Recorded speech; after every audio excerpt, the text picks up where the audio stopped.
On today's DNVR Broncos show, is there separation already beginning in the quarterback room between Bo Nix, Jarrett Stidham, and Zack Wilson? Sean Payton responds to Courtland Sutton's statement to the team yesterday, and school's out for summer. We're breaking it all down starting now.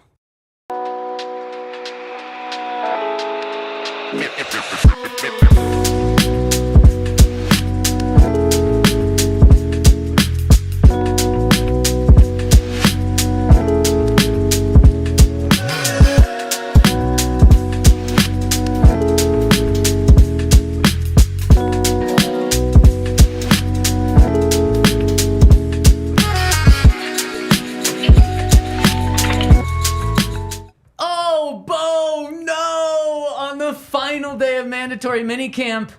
Does Bo have his very worst day of practice? We're going to break it down on the DNVR Broncos podcast, where I'm joined by Henry Chisholm, who's not as sunburned as yesterday, Todd Davis, who's not only rocking the Broncos, but rocking DNVR, and our guy here, and of course yours truly, coming to you from Studio B here right after Broncos wrap up not just the second day of minicamp, but wrap up all of mandatory minicamp, and there's so much to get to. But first, fellas, how you do?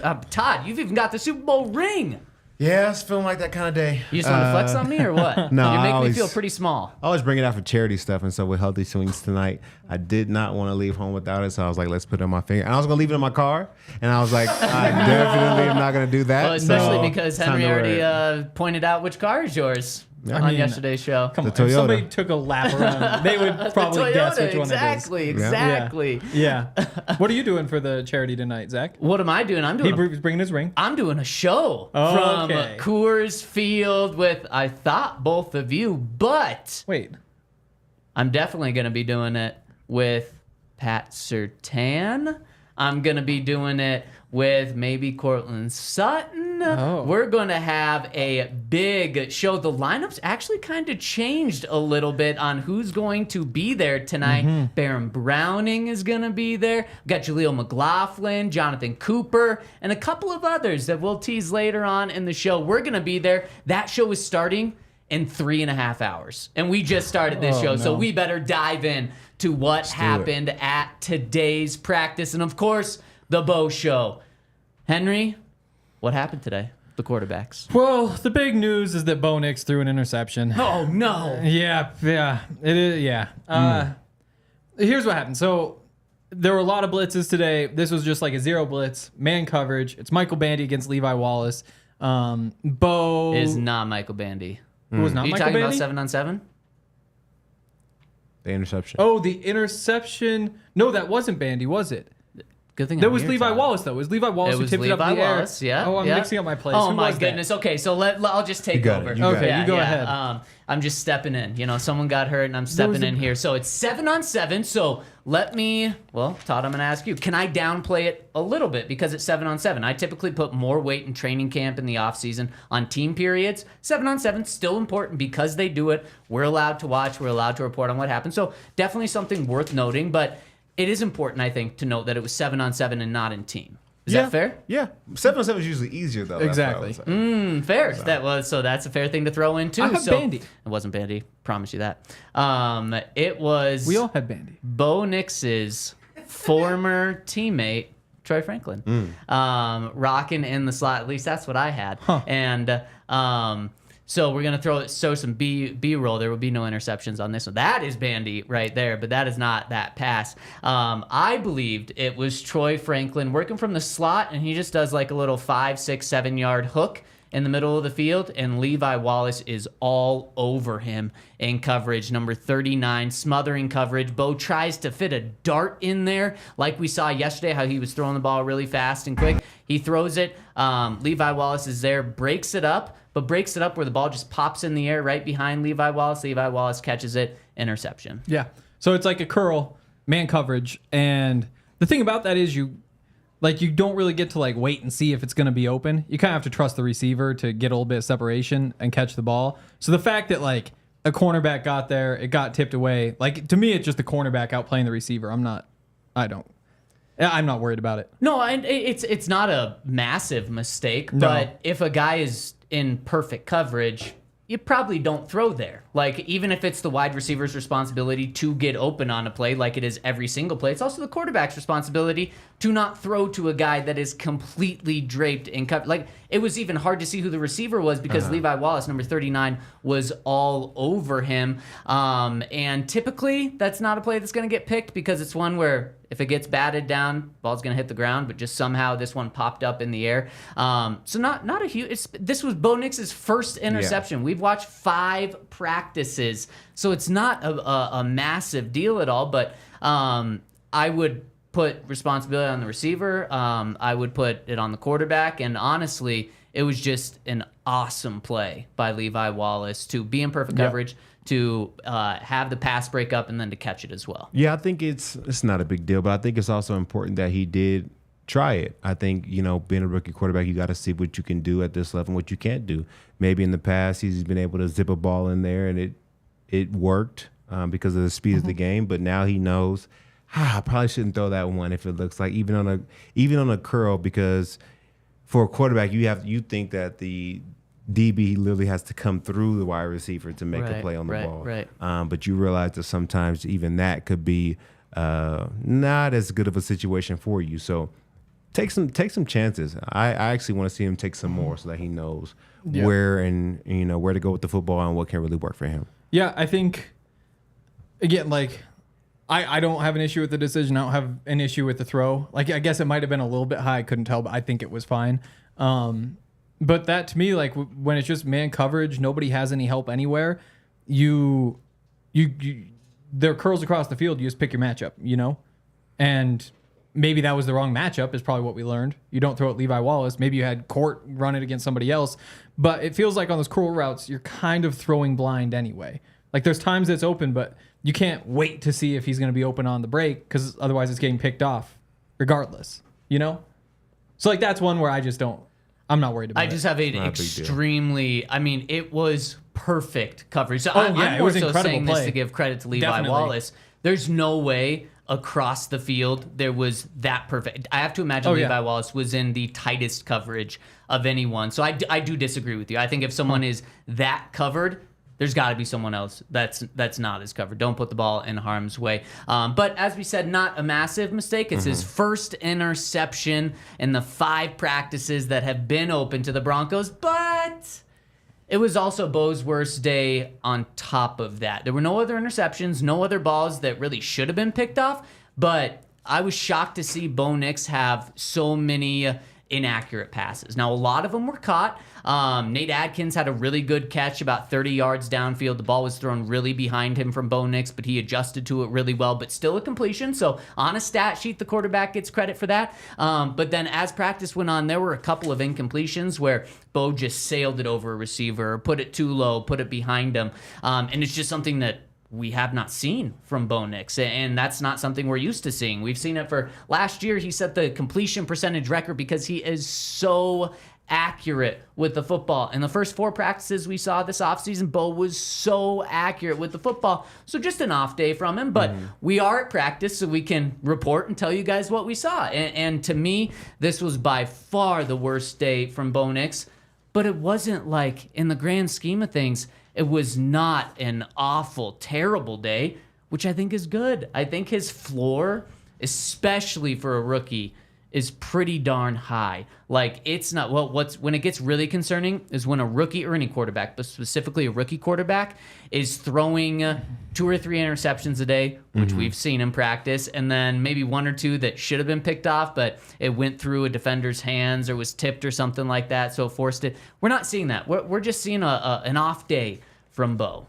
Yeah. And do you guys agree with my assessment? Yeah. I think it's not a big deal. And what people have to realize sometimes is, especially in OTAs and in minicamp, they're tweaking so many pieces of Bo's game right now. I think that, if he does have an off day, it could just be because you're thinking too much, or he's just trying to figure it out and learn on the run. It's kind of like when you play golf. If you're out there playing by yourself, you're all right, and then you get a coach, and then you try to go back out, you're like, what the hell is going on? So I think it's just him and them tweaking his game, but he'll be just fine. Yeah, I think the drops were the biggest issue. Like I felt like there was some bad luck. They weren't. I don't know if we can placed trust your balls. notes anymore. I don't Wow, know. no, the notes were I think right. you The were notes were wrong right. It was. about I'm who caught confident the it was pass. Baines. Drops? We had a I don't know if conversation. I can trust this guy there. I mean, I think Tim Patrick cooked Pat Surtain on an out route, dropped it on the sideline. We got Tyler Beatty with a drop. Nate Adkins was in the wrong spot. They was kind of on top of are each you other. talking about the one that was overthrown and Tim like jumped to tip it and then caught it, but his feet were probably out of bounds? He That one got was both hands on it though. Really overthrown. I mean, No, sometimes when you I've been you're trying to catch a ball on the sideline. Like you could, I'm not It upset hit with his the ball being high. fingertips. It did not hit. No, He got no, two hands on that. It was overthrown. No, It was overthrown. Yeah, we're gonna talk to Pat later tonight. We can ask. we can him. talk to Pat. Either way, it was incomplete, so Pat still wins. But You put that ball up high. It's just what you do on an out route against Pat. But yeah, so you have that drop. You've got the Beatty drop. You said he with cooked Atkins him, there. so you didn't have He to did put it cook high. If Todd, if you cook someone, shouldn't they be wide open? Should be right there. Can we trust this guy's That's no not- I don't know. anymore? I don't know. I'm That's getting not- nervous. You don't- Oh you don't my get to- Getting nervous. You don't get to wait and see like how open he is before you throw the ball. Like you throw it before he breaks. People in the chat are And then on saying the we should break- audit your notes. No, there's nothing to audit. No. You have to throw it before he breaks. He cooked him on the break. Like you don't know when you're throwing the ball. Like, oh, he's gonna be wide open here. It's Pat freaking Surtain. He thinks he has to place that perfectly. Okay. I'm not upset with that throw. We got that drop. We got the. A drop. That was a bad throw. He should have caught that. He really should have. Tim's not gonna be there. Oh, so I would tell. I'll tell Pat. I think that. I'll Then say like Pat. So Henry said you got cooked today by Tim, but it was incomplete still. Was it a high pass or should it have been caught? I mean, people get their ankles broken and the guy misses the shot. Like you still got your ankles broken. It's not as cool. It's not gonna be on the highlight reels, but like it still happened. I McMillan should trust what Henry's saying. He's wearing an athlete shirt. I know. I know. wore that athlete. specifically for this home run derby tonight. There you go. I'm gonna Somebody show people said what's that Todd showed up with his ring just to be outshined by Henry's athlete shirt. People are confusing me at practice. People are thinking that I'm one of the guys out there playing football. Which when we get to guy? practice. Which guy do people think you are? Another thing in his notes that's They think not I'm true. Court. They think I'm Court. They think I'm Interesting. Court. Wow, the truth comes No, out. they think I'm Court. They saw a podcast, just got jumbled who was who. Fair. Jaquan broke up a pass, like crazy pass in the end zone, just diving away from Brandon Johnson. That's another one. It's like good throw, put it where you need to. Jaquan just made a better play. Yeah. There were also, I mean, if we want to go through the notes, but I don't think that's really important. I mean, I think it was, Henry, do you agree with me that it was his worst day of the five that we've seen? Yeah. And again, to me, the worst day that we've seen, when it's not awful, pretty damn It's a good day, encouraging yeah. for a rookie quarterback. But it's not just Bo has a starting job and it's just grading him. There's a lot of other things going on with this quarterback competition. Two more very notable things that I want to get to, but first I got to give a shout out to tonight. You guys got to stay tuned. Show in just over 3 hours away, where we're going to be down at the UC Health Healthy Swings event at Coors Field, where they have a long list of Broncos that are going to be down there hitting home runs for a good cause. Here's the updated list. We've got Baron Browning, Courtland Sutton, Jaleel McLaughlin, Jonathan Cooper, Malcolm Roach, Matt Henningsen, Pat Surtain II, Zach Allen, and Riley Dixon. So they flopped out, or they switched Will Lutz for Riley Dixon. Yeah. Do you think that's good? Do you think Dixon has more power than Lutz? I would say, yeah. Yeah, mean, I would think so too. You know what I think of Will Lutz in this competition. Wow. Yeah, I'm just being you honest. hate him. It's not. One more person. The great Todd Davis is going to be hitting home run. Todd, you better win this. I mean, people are going to be tuning in for you. I'm not even going to set myself up like that. You know what I'm saying? Well, I am. I'm going to set yourself up. We have you, high expectations. You better I win appreciate or it. else. I appreciate Yeah. it. The ring's a little heavy, so I don't know if it's going to affect my Don't swing. worry. I'll hold it you know for you. what I'm saying? No. I'll hold it for you. I could defend it better.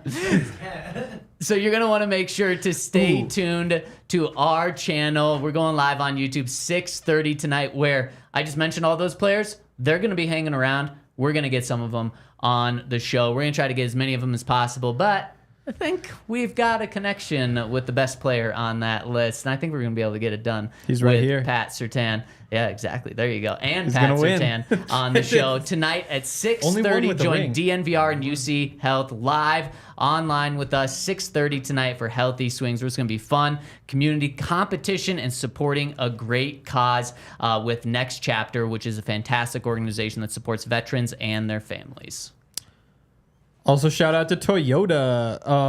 Toyotas make just phenomenal cars. Absolutely. You've got the 4Runner. You got the... I mean, what don't you have? The Tacoma. Yeah. The Camry. The Tundra. Corolla. Funny story about Tundra. So back when... Let's see. It was when my dad was little. This would have been like the early 70s. His family moved to Honolulu. And again, like we're Montanans, so a whole bunch of Montana people. And there were some of my mom's brothers, I think, sent them just these big boxes of Tundra. Thought they could start growing Tundra in Hawaii. I can't remember the exact story, but it was And basically then it turned that. into a car? No. It's very Tundra, reliable. like the ground that you get up north. I think they actually lived in Alaska, and I think that. But yeah, the Tundra is awesome. People are curious. The Corolla, so many great cars, and if you want to go buy any of them, then you can go to your Front Range Toyota dealers. I know my mom likes to just go and like drive the cars and check them out. That's a good place to go check them out too, because they've got a whole bunch of cool stuff, like the 2024 Tacoma and the iconic 2024 Land Cruiser. They have 17 miles that have all-wheel drive or four-wheel drive, like the 4Runner. And if you want to go buy yourself a new, really nice Toyota, go visit your Front Range Toyota stores at a location near you. Auto Nation Toyota, Arapahoe and Centennial, Corwin Toyota in Boulder, Groove Toyota in Littleton, Mountain States Toyota in Denver, Stevenson Toyota East in Aurora, Stevenson Toyota West in Lakewood. Toyota, the official automotive partner of the NFL, the official vehicle of DNVR. Okay, I'm really struggling to say Toyota at the end of that. You got to work on it. Toyota. I was on the Y. I thought you were an athlete. You should be able to handle that. The different kind, not a mouth athlete. Wow. Like Joey Okay, Chestnut. Joey Chestnut. I'll move on from that. So, as I mentioned, there's competition. It's not just Bo in the field. There's two other guys, and this is the first day that, to me, it's been clear that Jarrett Stidham has absolutely won the day. Not just because of the interception that Bo threw and a little bit inaccuracy, but Jarrett Stidham, Henry, should I ask him to look at his notes? If we have to. How many passes, take 7-on-7 and team, were incomplete that Jarrett Stidham threw today? Well, I don't think we're allowed to give stats, but Not like, 7 for 8.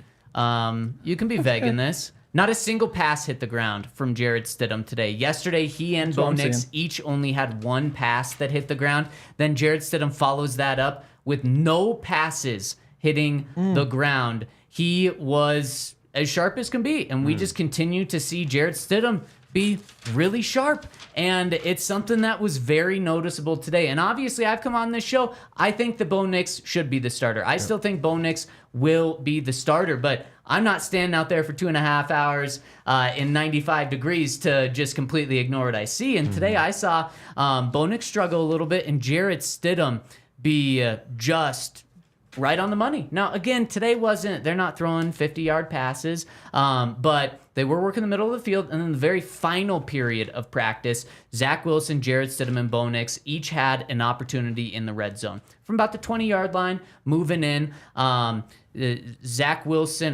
Nix was first up, and his session ended with an overthrow in the end zone, just like an intentional, nothing was there, throw it out of the end zone. Fine. You live to see another day. You get a field goal. Not a bad decision there, but he did not get in the end zone. The other one that he was close to was the one that Henry said, where there was that pass breakup by Jaquan. It was a really good pass where it needed to be, but Jaquan just did a great job breaking it up, but still wasn't able to get in the end zone. Zack Wilson comes out, not able to get in the end zone either. Then Jarrett Stidham rounds out practice, finishes it up by throwing 2 touchdown passes. He got in the end zone so quick on the first one. It was a little swing route to Blake Watson. Exactly, where Blake was just wide open. Not a hard pass for a quarterback to make, but he made it and the other guys didn't. He runs in because Stidham got in the end zone so quick. They did it again and had him do it, and I believe he hit Troy Franklin on like a short slant, I believe it was, for another touchdown. So 2 touchdowns, no incompletions for Jarrett Stidham.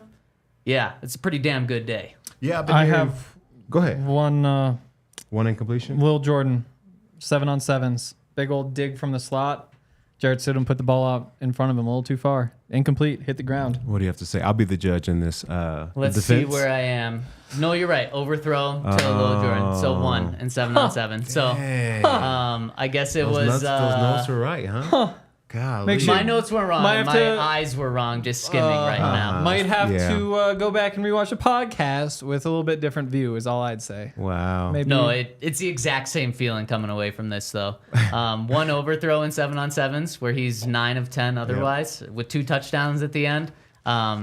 Tip my hat to Stidham. No, today. he's playing You could great tip it to football me, right too. now. No, I don't know definitely about that. not. He's playing great football, and I think that he's finding ways to put it together. I mean, being in the competition is never easy. And we all know that he struggled through training camp last year, and Big time. we don't know if he won that competition per se, but he was the highest paid man, so he was definitely going to be the number 2. And then this time, I think he's in a legit competition to where, at least for this year, I mean, there is an opening where he could potentially be the quarterback for 1 year. Now, is he going to be our long-term plan? I think not, because you that's why imagine? we got Bo Nix. But I think there is an opportunity there. I still want Bo Nix to be the starter. There's no knock to him, but I think that, if Bo Nix is semi-ready, 75% ready, I think, he gives the Broncos a good opportunity to go out there and win. And all the rookie mistakes and all the learning curve, let's get it over with now if he's not sitting behind an all-world player. So hats off to Stidham. I think he's doing great, and I think it's going to help push Bo. Don't want to say it's off or not, but I'm excited to see how he continues to progress. Yeah, I think Bo is just so ready. Like, you see him making all the calls before the snap and calling out coverages and doing all that sort of stuff and like pointing out blitzers, choosing which play he wants. And then after the snap, he's just so polished. Like, he feels pressure, he steps up. Like, there are a couple throws that are a little bit off target, but I've seen enough to be happy. And then when you factor in all the other things he does, like, we haven't even talked about my favorite throw from the day, which is this back shoulder pass to Nate Adkins up the seam. So it's cover 3, he's run up the seam, and Brandon Jones is like coming across. And so Nix hits Adkins' back shoulder, so he kind of spins away and grabs it. Oh, Zach disagrees. Yeah, that was one that I said was like a 30-yard completion. That was just really bad throw, really behind him. No, I was standing there with the group. I love Henry, that throw. there was he had 15 yards around him that was wide open. If he hits him in stride, Nate Adkins catches it and turns upfield, and the safety doesn't get to him. But I instead, disagree. because he hits him, it's not back shoulder. It was down low as well. It was low and behind him. He catches this and then has to, as you said, completely turn around. That slows you down a lot. Brandon Jones would have came over and tackled him. Like I said, and when I said it earlier, I said it's good that it's a 30-yard completion, but it could have been a 70-yard touchdown where Nate Adkins takes it the other 40 yards. I was staying with a group of people, and I was and I was jokingly hyping up Bo to them. We I were was saying the I was like, opposite. damn, what a completion. They were all like, you got to be kidding. That was a really bad throw. And I was like, yeah, I'm just kidding. Calm down, guys. I'm curious who that was. That was my favorite throw of the day. Oh, wow. I think, I thought the way that he protected him from the understand it by safety is different perfect. people. I think he also threw in the fact, it's Nate Adkins, it's not Marvin Mims. Love Nate. He's not getting to the end zone, regardless. That's just not really his game. If he hits him in stride, he just turns up the field. Brandon Jones, again, there was 10 yards of no one around him. There's no reason to throw a back shoulder low ball when there's so much open space. You hit the guy in catch stride and so he run, can take off. I liked it. I didn't think there was that much space. I get the other part of it is Brandon was late coming over, which is why it was open in the first place. I get maybe there was room to do So that. it was I open don't mind. in the first place. Why are you throwing a back, not even shoulder, a back hip throw? Yeah, if you're reading that it's safety open? in cover 3, then you should be hitting him in stride if he's late to rotate. Beautiful. I thought it was beautiful. I loved it. Okay. Be upset if you want. So, Henry, any other notes? Because I have one more thing that I want to get to when it comes to the quarterback competition. No, off the top of my head. A lot of short passes. Yep. Running backs sure catch a lot of balls. And, it works. If you keep dumping them off, they're going to keep getting 4 or 5 yards every play, and you're going to stay on schedule. And True. If the defense is just playing top down, give you the underneath, that's what you do. Yep. But I would feel even better about the situation. I feel really good about how these quarterbacks have been. But I would feel even better if they were just hitting balls downfield over and over and over again. For sure, yeah. And I just don't think whoever the quarterback is, that's going to be the case. But to your point, Henry, we talked to Joe Lombardi, the offensive coordinator, after practice today, and he said, we don't want to be check down city. We want to be stretching the field. And then he said, but if the defense isn't giving us that, then we have to take what's there. And so far in the 5 practices, for the most part, it's check down city. And that's not a bad thing. The only thing that does is it makes it so... you're going to have 12 plays to get in the end zone instead of 4, which makes a lot more room for error on offense. It also makes a little more room for error on defense. If there's a missed tackle on one of those, there's going to be more opportunities for those. But there's also going to be more opportunities for drop passes, for interceptions. So that's why just great decision-making from Bo Nix and what he had in college, what he has in the NFL, what he's shown us so far is going to be so key. But Jarrett Stidham, I want Bo Nix to be the starter. I think he's going to be the starter. But don't sleep on Stidham. You can't. And we're going to dive into it a lot more tomorrow on just where things stand at the quarterback competition going in. So I'll end it there. But there was one more note that I thought was notable from today's practice. Do you guys remember what the order of the quarterbacks getting reps with the ones has been in OTAs? And Sean has told us this, so we can talk about it. The first day of every week, it was Jarrett Stidham. Not a surprise, he's the incumbent. The second day, it was Zack Wilson.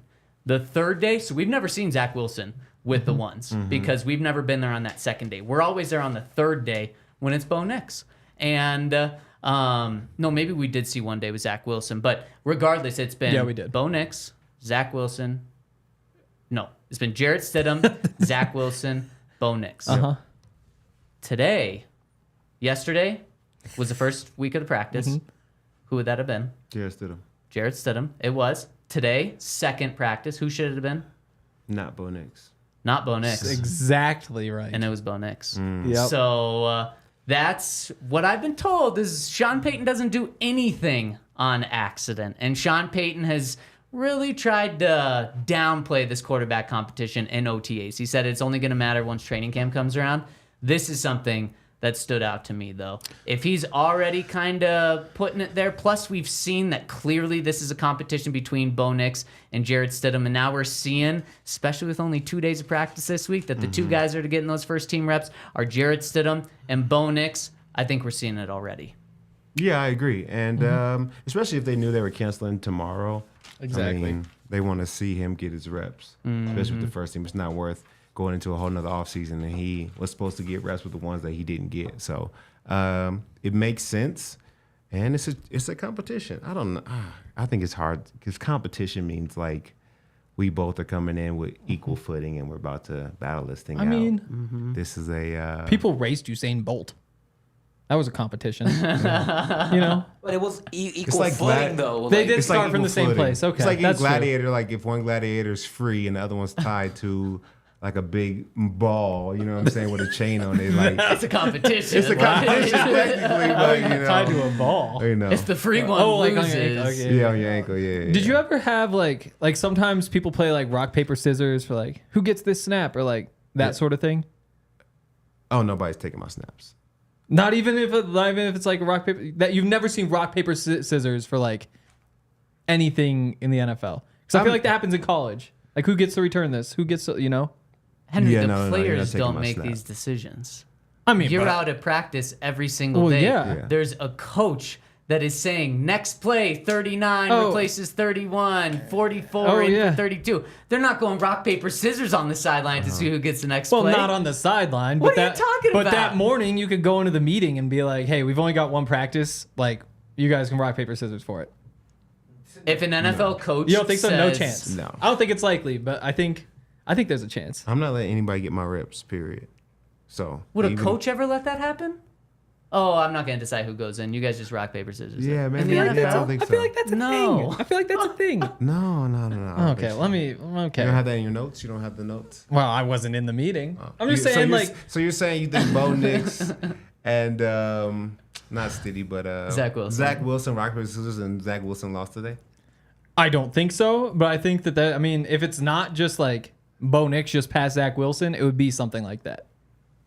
It's possible. It's possible. It's possible. Okay, I'm gonna find an example. I know So when you find that example, I just want to give a shout out to the Toyota chat. A lot of people rocking and rolling with us today, including a Chicago Bears fan who dropped in, a CHGO fan, our friends over there in Chicago, who says, I'm a CHGO fan, came here to show all city the love, liked the live and sub. Wow. Thank you so much to our friend Skeeter joining us from CHGO. A lot of nice people giving us support. Couple of ones that have been blocked.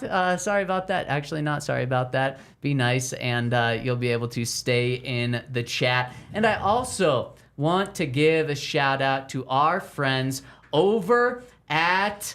We're giving a shout out to our friends over at Vestibule. I mentioned Baron Browning is going to be there tonight, and if you want to actually buy into Baron's future earnings, you can do that over at Vestibule, where they are redefining fandom. And that's a reason that Baron said he is doing Vestibule, is to be closer to fans. And I think that's such a cool idea. You can buy, I believe they're selling 1% of Baron's total or future earnings. So whatever he gets in the future, they're selling 1% of that. So if you get in on Vestibule, you're going to want Barron to have that double-digit sack season. And let's just say number 5 was out there looking pretty good today. So if you want to get in on that, download the app or scan the QR code on our screen, which will help you download the app. You have to have the app in order to get in and invest with Vestibule. It's a really cool idea. And Baron Browning is the first athlete that they've got live right now. They're going to have some more from college to other professional players. So if you want to get in, scan the QR code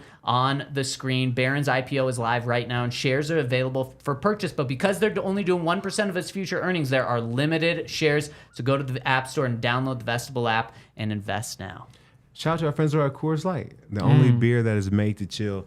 Tonight is going to be a great night with a lot of baseball being played, and I feel like baseball and beer go hand in hand. Wow. I don't know if you're supposed to drink beer while you play. You're thinking of driving. What? You're not supposed to drink beer while you drive. But are you supposed to drink beer? Well, I'm going to drink Coors no matter what. Yeah, that's what I'm saying. It's like the athlete one is still like, oh, you can drink beer. So Coors are beer that's only made, the only beer that's made to chill. Coors Light is cold lagered, cold filtered, and cold packaged for a smoother finish. When you embrace a chill mindset, it is a good time to choose chill and crack open a Coors Light. Make the most out of your times you choose to chill. Choose Coors Light. Get Coors Light delivered straight to your door with Instacart by going to CoorsLight.com/DNVR. And remember, celebrate responsibly. Coors Brewing Company in Golden, Colorado. Go grab you a Coors, crack it open tonight. I think it's a great night. What is it? Wednesday? Hump Day? Yeah. Hump Day? Wow. Yeah. We're We're going to be halfway at Coors, done too. with the week. Yep. Celebrate. Yeah. Have some Coors. Or you could say it's summer break. Wow. Because Sean Payton, what do you have, Henry? Oh, it's just a video Breaking up my from great my transition. birthday eve of Jamal Murray and KCP. It froze because we took so long. Jamal Murray and KCP doing rock, paper, scissors for a technical free throw. Yeah, that has nothing to do with reps. It's totally optional. Anybody could take that. It's a free point. Yeah, but anybody could take that. You could have put Zack Wilson in. This is a Broncos What do you mean? podcast. Of course, Hey, we're I'm just talking looking for football, rock, paper, Henry. scissors. I thought it was topical too because it was the day before my birthday. That's the same thing as like somebody taking a knee on the football field. Like, yeah, we get rock, paper, scissors for that. Who's gonna take the knee? People It's play not a rock- real play. People play rock, paper, scissors all the time. Oh, Celtics did it too. 2016. Was that this year? Yeah, day Nuggets before my did that? birthday. Oh, that's why. Which is? That's why they're at the Casa right now. That's not why they're at the Casa. That is not why they're at the Casa. Henry, I wasn't going to bring up these comments in the Twitter chat, but because you did that, I'll bring it up. A lot of people said doing the rock, paper, scissors move is a Hackett move. So, Ooh. I bet he would love it. Also, somebody said, that's exactly the point. Somebody said if Henry's a coach, he play paper, rock, scissors. First of all, it's rock, paper, scissors. That's wrong. And also, no, that's exactly what they're we saying. would play Yahtzee. I think. Oh my gosh. Was there another one? Go quick. Let's talk about a real coach and what he did, because this might cause some drama today. Oh, no. The second day of mandatory minicamp practice, the second of 3 days. But Sean said, it's the second of 2 days. He said right after practice, we're done. Yep. I gave the guys tomorrow off because of how good the off-season program has been, how good the guys have worked in minicamp. And so we're going to start summer break right now and give these guys one extra day off. What do you think of it, Todd? I love it. You throw your guys a bone every once in a while. I love players, coaches who do these things for their players. And I think it's more impactful for them to feel like you gave them a day off than to actually do anything tomorrow. Like, it's like summer vacation when you know you're about to leave school and, like, summer's in tomorrow. Like, you're not doing any work. You better put on a movie because we're not paying attention. Yeah. And I think it's similar to how it is kind of like that last day of mini camp. Like, we're there, but we might be playing rock, paper, scissors or something. You know who else played rock, paper, scissors?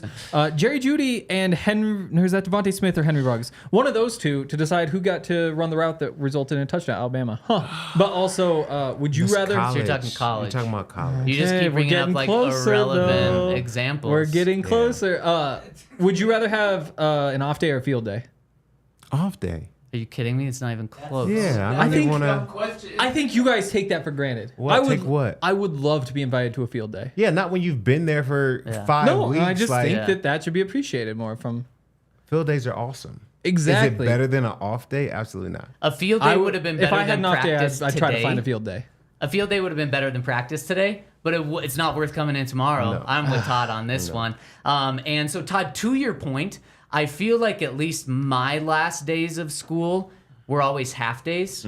And so it was already like a stupid day. So then that's why you'd just be a recess for the whole half day, or you'd watch a movie the whole half day. And it's like, honestly, like it's fun, but why am I here? I'd rather be at home. To the discussion we're having, I'd rather be at home than at school. But if I have to be at school, I'd rather watch a movie. But no, just leave me at home. And the schedule, yesterday's practice was 2.5 hours long. Today's practice, 2.5 hours long. Tomorrow's practice was scheduled for only an hour and a half. So it was already going to be a little bit of a throwaway practice anyway. Team bonding is great. I don't think like a 1 hour field day team bonding before everyone's done for summer break is that quality of bonding. I think the real quality bonding is when position groups or full sides of the ball or teammates go out to dinner every single week like the Broncos defensive backroom did. I think that is meaningful bonding. And I know that this is going to cause a stir that Sean Payton, an 8-9 team, canceled the last day of mandatory minicamp when they could be practicing and getting in more reps. Todd, tell me if I'm wrong. I don't think that, again, an hour and a half practice, so it was already going to be a shorter practice, and that even might be by league rules, is going to impact how the Broncos do September, 10th against the Seattle Seahawks. I don't think it's going to matter at all. And in fact, I'll go one step further and say that Sean showing guys that he really appreciates how hard they worked this year, especially when he did not do this last year, kind of sets a little bit of a culture for guys to be like, damn, if I take care of my coach by working really hard and doing the right things, he's going to take care of me. Yeah, absolutely. I think that's going to mean more. And like you said, like, the 30 plays that they would have ran tomorrow is not going to make or break their season. They're not going to win any more games because of that or lose any games. So I think it's important for him and the guys just to get out and know that your coach loves and supports what you do. You know what I'm saying? Throwing your little bone. I think Henry's looking up feet on his I'm not looking at feet. computer. I have a story about my feet that we're going to get to at some point. Keep your toes covered. Oh my gosh. I had a bunch of thoughts. Where to start? First of all, I would bond better at a field day than at a team dinner. I'm more of a field day kind of guy. Well, what I'm saying just throwing is it out there. What I'm saying is 1 hour long field day each year, or 16 team dinners, which I imagine are 2 to 4 hours. I would take every both, single I guess. But the team dinners is where you really get to sit down and talk, and then you have a drink or two, and then you like really, you know what I'm saying? You start to loosen up, and you kind of Would we bond more vibe. lunch or cornhole? Lunch. If we're having drinks, if we're having drinks and talking, I think you have. What about drinks and bond cornhole? More. I mean, you throw some drinks there, maybe if everything's good. You think there'd be drinks tomorrow? Probably not. They usually have snow cones. It's also like Exactly. Patrick Town said it too. Like the defense didn't turn around until they started doing team dinners. Maybe if they'd had a field day, they would have had that chemistry for it. Field days every week. Found another example, though. Monday Night Football. The Denver Broncos had the ball at the goal line. Ronnie Hillman, Noshawn Moreno, Monte Ball did rock, paper, scissors to decide who got the touchdown. Ronnie Hillman got it. Sure, the coach loved that. We're getting closer. John Fox Sure actually that's- did like it. He said, last time I checked, paper covered rock. Oh my gosh. So let's dive in to some serious business here. Oh, okay. We've heard from Courtland Sutton 6 days ago on the DNVR Broncos podcast tell us that he was going to be a mandatory minicamp. He backed that up. He showed up yesterday.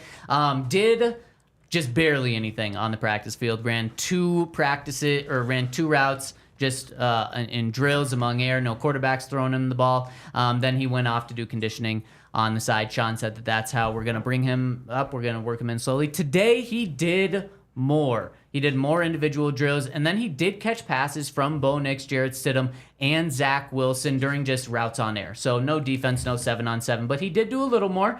And then the rest of practice, when the team was doing 7-on-7s and team, he had to do conditioning, which included running up and down hills, which I'd way rather be doing 7-on-7 than running up hills. So he did more today from a football standpoint, but then we heard after practice yesterday, Courtland Sutton, and we talked about it on the show. If you missed it, you want to go listen to that show to hear the updates from what Courtland said. But in my opinion, he sent a big statement to the team saying this contract thing is not over. We're at a stalemate. I'm not happy about it. He wants more money. Yep. He even threatened to say, or I shouldn't say threatened, but he said when asked if he'll be here at training camp, if it's still a stalemate, he said, we'll see. Yep. So Sean today was asked, Courtland yesterday said, we'll see if he shows up to training camp if he doesn't get a new deal. And this was Sean's response. This is important, and Courtland and I met this morning for quite a while. We have a good relationship. He's important to what we're doing, and look, he didn't have to visit with the media. I told him, it's up to you if you want to do it, and so to his credit, he did, and so I would say he's important, and I think he knows that. Do you think he knows it? Because I think what I got from that was Sean obviously sat down with Courtland for quite a while this morning, which obviously is just good when two people don't agree on something. It's good if they sit down for quite a while, and Courtland was out at practice after, and Sean saying good things. But to me, I come away from it thinking Courtland wants to be showed that he's important through money. And I think Sean's showing him he's important through words. Yeah. It's tough because Sean's not the only one that makes the decision as far as money is concerned. And I do feel like he feels like Courtland's important. I think most people understand that. Yeah. But I think it's just about making, the words and the actions kind of come together. And I think that's what Courtland wants to see. I think he appreciates when you tell me I'm important. I appreciate when you tell the media that I'm important, but I just want you guys to kind of I think he wants some Broncos to come put their money where their mouth is a little bit with this situation. And so, I think that it's important that they talked. I don't think that should be overlooked because not every coach will sit down with you and have a conversation. They'll let whatever you have going on with the GM and the front office work out. And if you come back, that's great. But if you don't, then it's whatever. So I think it's important that they talked and, maybe something good comes out of it because although Sean's not making all the decisions on it, if he was able to go to, George Payton and say hey, I really want this guy, give him what he needs to be given, I think it'll all work out. Yeah. No, it's good they talked. I continue to not be concerned. I think all along we kind of knew Court was going to show up. I think once again, Court's going to show up. I'm not going to be concerned until he's not there for training camp. I do hope he gets more money, though. Mm-hmm. That's my stance. Where do you think Broncos Country is with this? Do you think they want, and maybe we throw up a poll for this, do you think they want Courtland Sutton to get more money and obviously show up, or do you think they want the Broncos to not pay Courtland Sutton but obviously still have him show up? I think that after the interview, I think a lot of more people want him to be paid. I think they understand, now who he is as a person, how much he cares about the team, how much he wants the team to succeed. It's not just an eye thing for Courtland. I think that people see it now. So I would venture to say that the poll will be favorable right now, especially knowing how people view Courtland right now. And they're just viewing him how he is. So it's important. Yep. There's no eye in Courtland Sutton. Okay. Todd, do you think fans care more about players or the team? the team. Yes. So coming from a player's perspective, I wasn't sure if because I agree with you. I think it's the team, but coming from a player's perspective, I wasn't sure if you were going to say the team though. No, I love the players. I love the fans. I think Broncos Country is the best fans in the world. Not specifically speaking on Broncos Country, just fans in general. I think if a team, whatever the team does to you, that's okay. If the team wants to cut you, if the team wants to get rid of you, that's all good. The moment you're like, hey, I need more money, or hey, I want to be traded, you're a traitor. You know what I'm saying? You can't be trusted. And now they kind of, they'll burn your jerseys on the, you know what I'm saying, on the grill and stuff like that. So I do think the team always comes first. No jersey burn. At least nobody sent me a video of it if they did it. If you have a video of yourself burning a Todd jersey, please don't send do it to us. That's okay. Don't send it to us. Oh my gosh. Yeah, that is just mean, man. It's the beginning of summer. You know, I think Courtland said it absolutely perfectly at the very end of his press conference yesterday. He said, I think that I have come to understand with this business that we're in is they're always going to say it's just business, never personal. So we got to move accordingly. That's spot on. I mean, of course that's what the Broncos are saying. Hey, it's just business, man. We're going to knock you down when talking about you so we don't have to pay you more and show you why we think you're worth the $13 million we're paying you now. And so he's saying, well, if they're going to say that, then I'm going to come out and I'm going to make it known to the media exactly what's going on here, that they're at a stalemate, that I'm not happy, that I want more money. And hey, it's not personal. So he probably went in that room with Sean Payton today and said, hey, it's not personal, man. You guys have told me that. It's not personal, but you need to pay me more for me to be happy because I'm not happy right now. And that's very clear. And that's the right approach for Courtland to take because I think a lot of times teams say that to players like, hey, it's just business. It's not personal. Don't worry about it. But I feel like players don't get to take that stance as much because especially maybe not exactly in Courtland's case because he has $2 million of guaranteed money, but the players are more dependent on the money at the end of the day. So like if the Broncos cut Courtland, he gets almost no money of this. So players sometimes are a little afraid to probably have that hard negotiating line with teams as they do to them. Yeah, and I think that's my least favorite saying of all times. Yeah.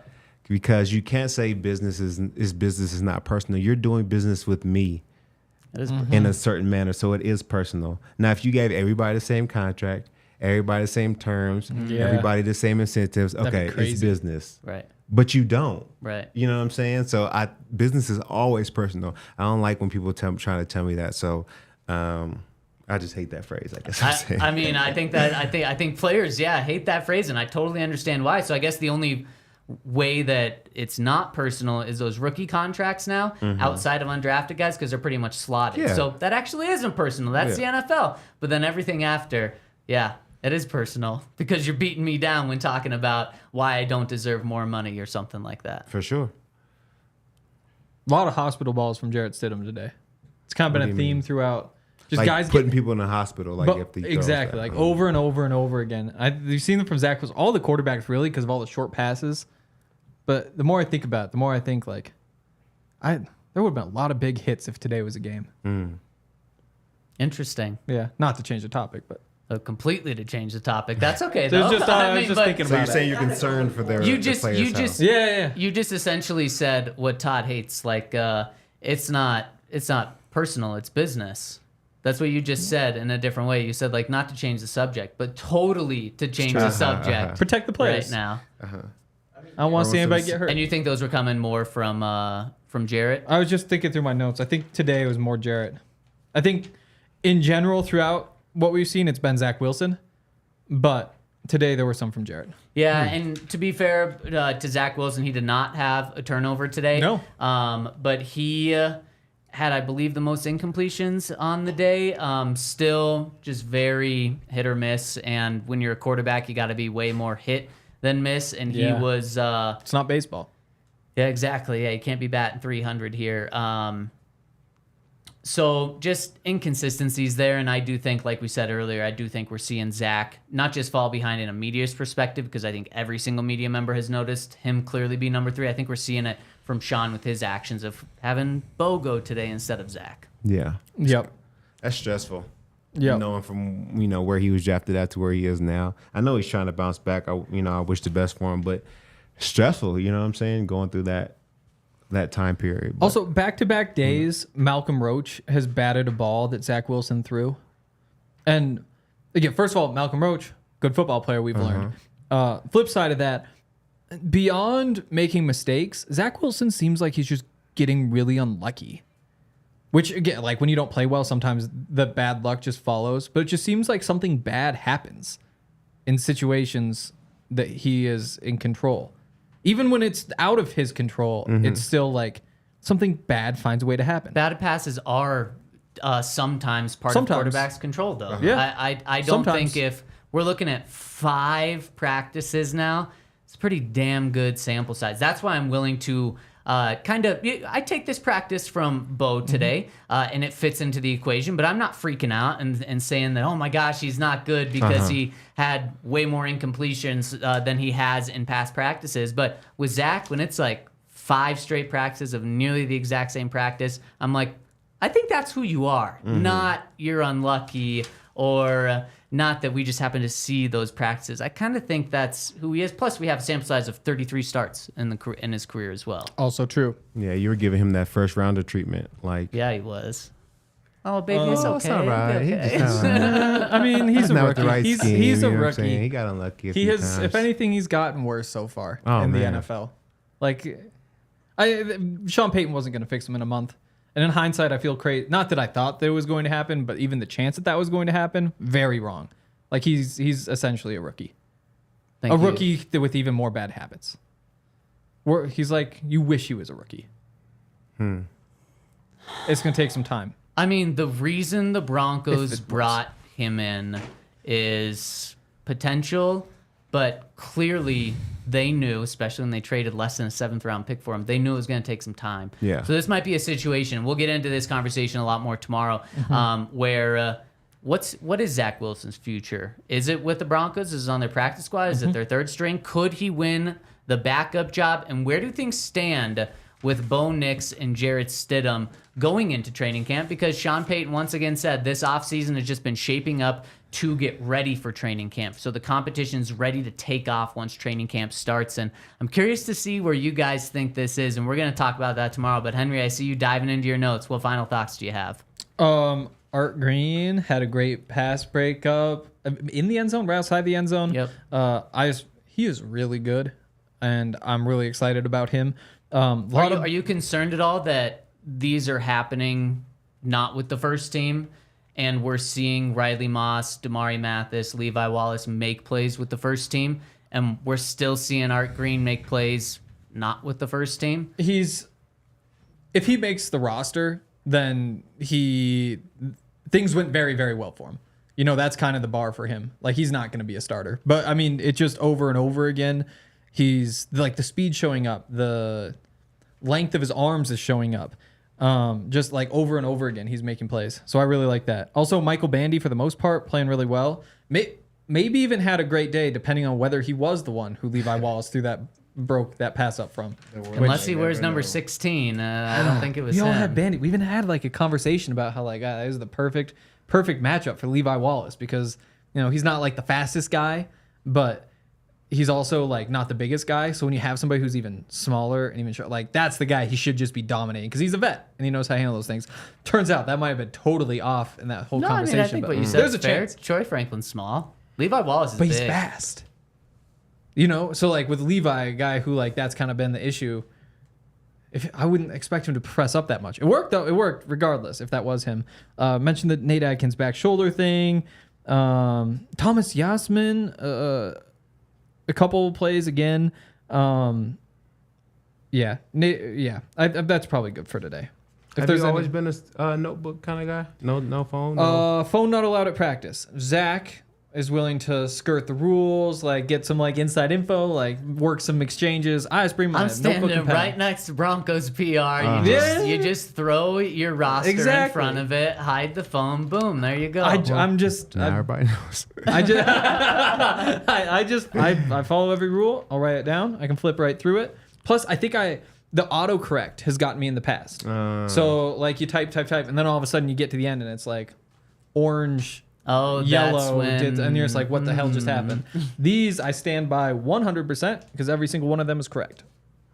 I like it. I wrote them. That's the old school. Yeah. That's the old school. Like, when's the last time you seen one of these? Like, this is like Yep. That's the 1994. cheapest notebook at King Supers. You guys ready for another show? 2.5 hours? I'll get ready. It's going to be fun. Stay ready. Make sure to Donuts. tune in on DNVR Sports YouTube, where we're going to be going live tonight to talk to some Denver Broncos, see what they're going to do on the summer vacation, see how they've thought camp has gone. It is going to be a blast. 6:30 on our YouTube. Thanks for tuning in. We all silly like the mayor.